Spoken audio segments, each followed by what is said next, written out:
Hey, what's up, YouTube? So it's Nate. I'm back in another Bible study, or back with another one, a banger.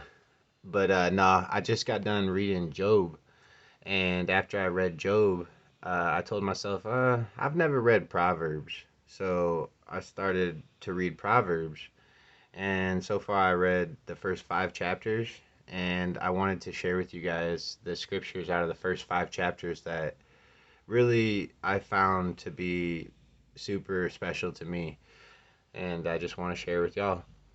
And there was 2 words throughout the first 5 chapters that I had to look up the meaning of. So I want to tell you guys those definitions I found so that way we can understand those words if you guys didn't know those words like I didn't when we're reading through these different scriptures I selected that had those words in them.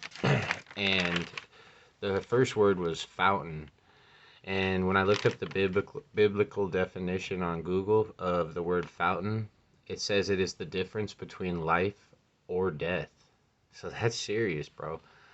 And then the other word, when I looked up the biblical definition on Google of reprove, and this actually carries many different meanings, so you have to figure out how it's being used in the context of the sentence.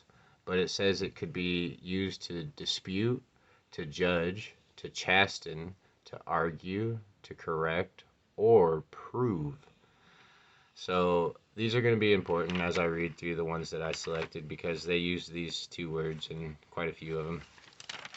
So the first verse that I selected was from chapter 1, and it was verse 5.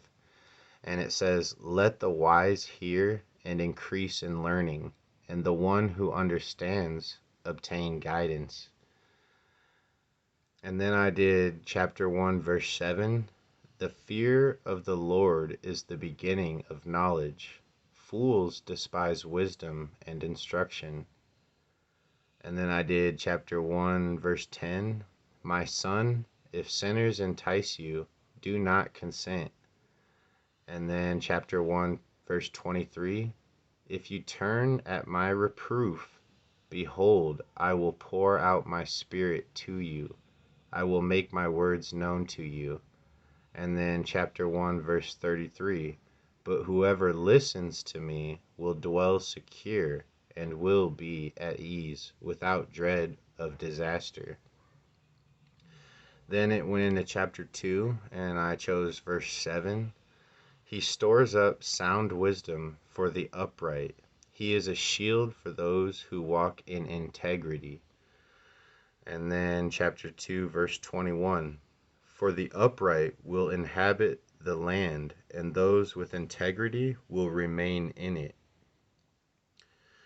And then it went to chapter 3, verse 3. "Let not steadfast love and faithfulness forsake you. Bind them around your neck, write them on a tablet of your heart." And then I did chapter 3, verse 5. "Trust in the Lord with all your heart, and do not lean on your own understanding." And then chapter 3, verse 12. "For the Lord reproves him that he loves, as a father the son in whom the delights." Chapter 3, verse 32. "For the devious person is an abomination to the Lord, but the upright are in his confidence." And then I went to chapter 4 and verse 3. "When I was a son with my father, tender, the only one in the sight of my mother." Chapter 4, verse 6. "Do not forsake her, and she will keep you. Love her, and she will guard you." 5:18, chapter 5:18. "Let your fountain be blessed, and rejoice in the wife of your youth." Chapter 5, verse 23. "He dies for lack of discipline, and because of his great folly he is led astray."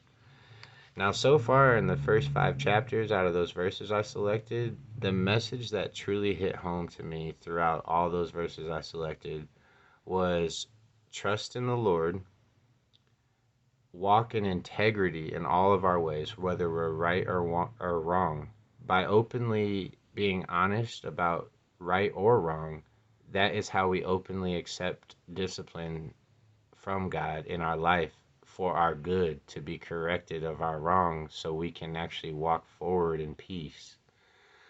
And the last and most biggest thing on my heart that I got from those first 5 chapters so far is love your mothers, because they are the first woman to love you, and by doing that they will always guard and protect you and nurture you and build you up.